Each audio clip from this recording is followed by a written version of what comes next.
Alrighty, g'day everybody, it's the Doga!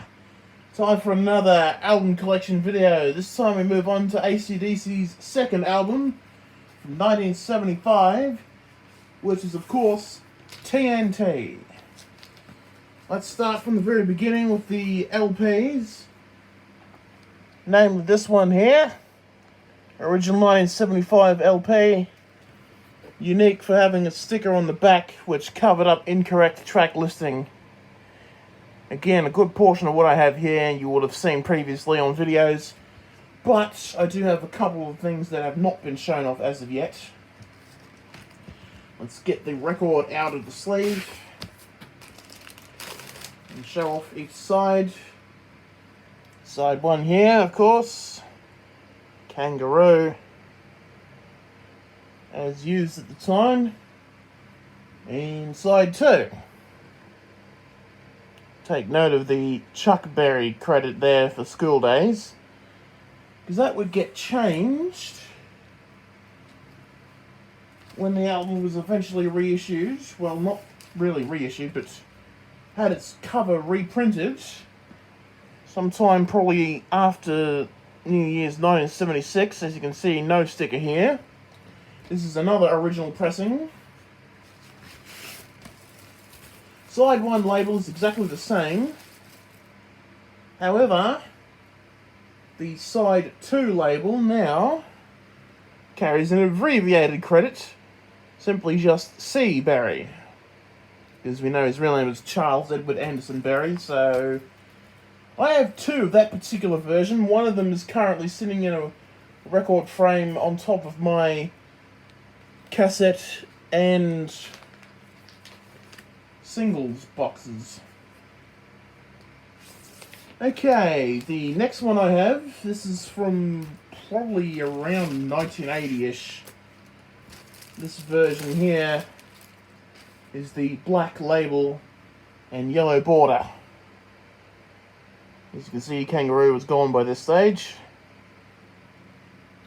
Side 2 was recut in 1977 on the blue with no kangaroo to reintroduce the full version of Rocker that was not present on the initial pressing.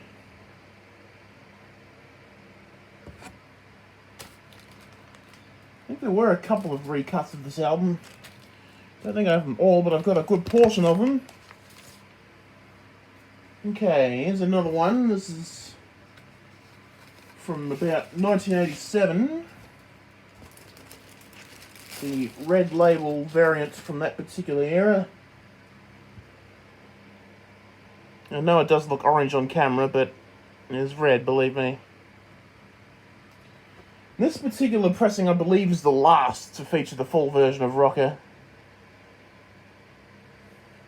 before it was eventually rather confusingly left off or replaced with the fade out again when the album was reissued by CBS in 1989.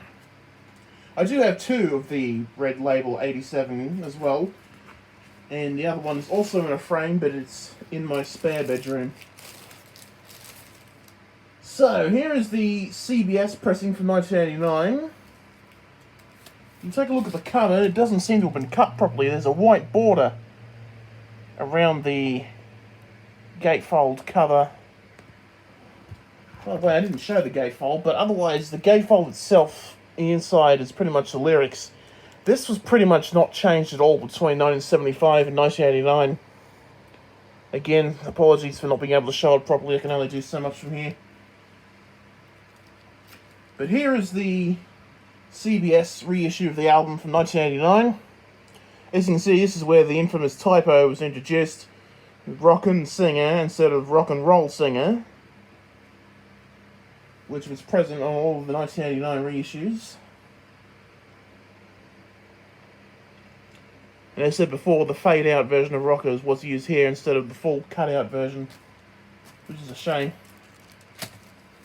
Okay, those are the LP copies, apart from the two that are not here at the moment.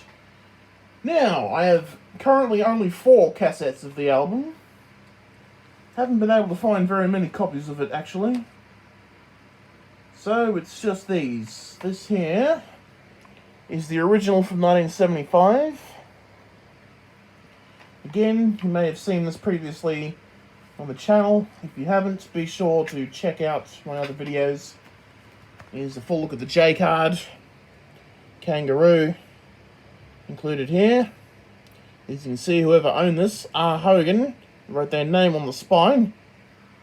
So whoever R. Hogan is, I now have your copy of the cassette. I did give this a play earlier this year, and I noticed that there was a couple of seconds of feedback after T.N.T. itself concluded. And also, Can I Sit Next to You Girl runs a couple of seconds longer. And I think we get a distant "hey" from the control box from either Harry or George after the song's conclusion. That was snipped off the LP and all subsequent versions of the album, so it's only exclusive to this cassette. Although, as a heads up, I do not own the extremely rare 8-track cartridge of the album, unfortunately. So I don't know whether that is also present on the 8-track. Probably, I'm going to say it's not. Anyway, I have a couple of reissues from the 1980s. Again, like the High Voltage before, this one also came from my mother's collection.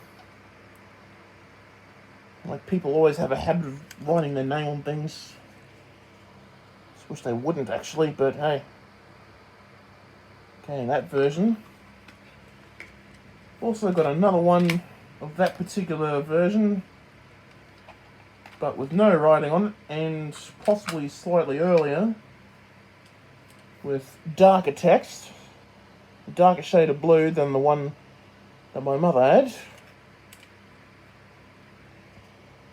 A little bit more legible, maybe not for you, but it is better than what my mother's copy looked like. At least that's what I think, anyway.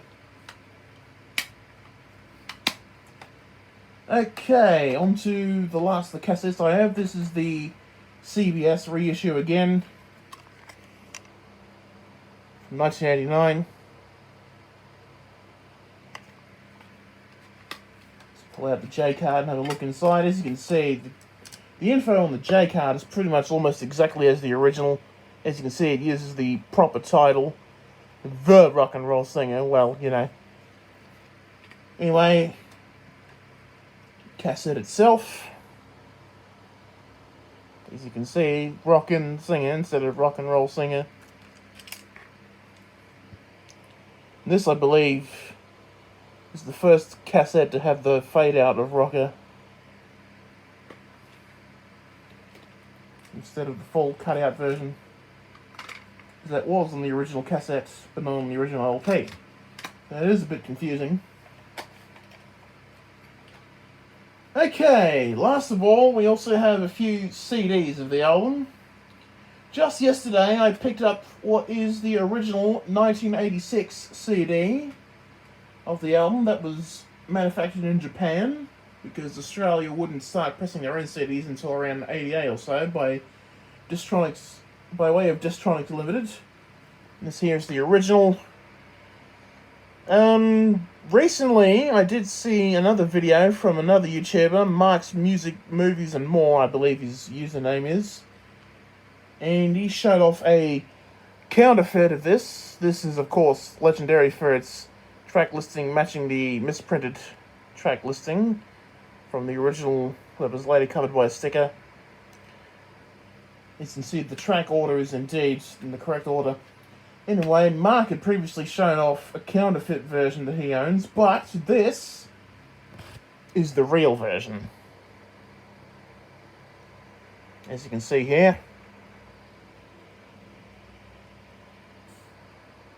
This is the only CD to contain the cutout version of Rocker.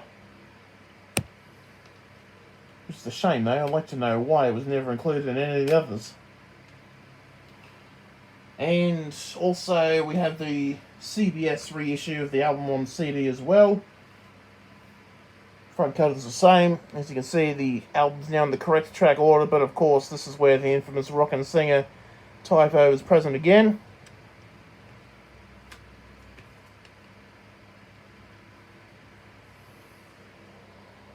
And of course the disc itself. Definitely are both pretty decent sounding CDs. even for that particular period. Alright, now onto the 1995 remaster of the album, as indicated by this digitally remastered sticker here. And of course the album code at the time. There are counterfeits of this particular CD getting around as well. Let's take a look at the back cover as well, which is sort of similar to the original LP. The counterfeits of that CD are getting around, unfortunately. But this is the real one. I don't buy counterfeits or forgeries. I only buy the real deal. As you can see, made by EMI. Honestly, I don't know why the Russians and Chinese would go out of their way to make these worthless forgeries. As you know, the fade-outs of rocker and high voltage are used on that CD. And the last copy is pretty much the same version of the album, but this version is a 2006 reissue. Different album code on the spine here. A bit smaller and harder to read. I actually have two of this particular version as well. Had to replace the first one because it got scratched, unfortunately, and a pretty damaged case. As you can see, this one's not see-through like the 1995 disc is. Sony BMG logo instead of EMI. Right, that is all the copies I have of T.N.T, apart from the ones that I mentioned that are not here. And that is it for this video. You know what to do now. Be sure to leave a like. Or if you're not an AC/DC fan, then don't bother watching at all. If you are, be sure to leave a like and comment down below. And if you're new to the channel, you know what to do by now. Press the subscribe button. Or not. I'm not going to ask for anyone to subscribe. It's entirely your decision. If you want to, go ahead. If you don't bother. But until next time, this is the Doga saying have a brilliant day, everybody. And we shall see you again.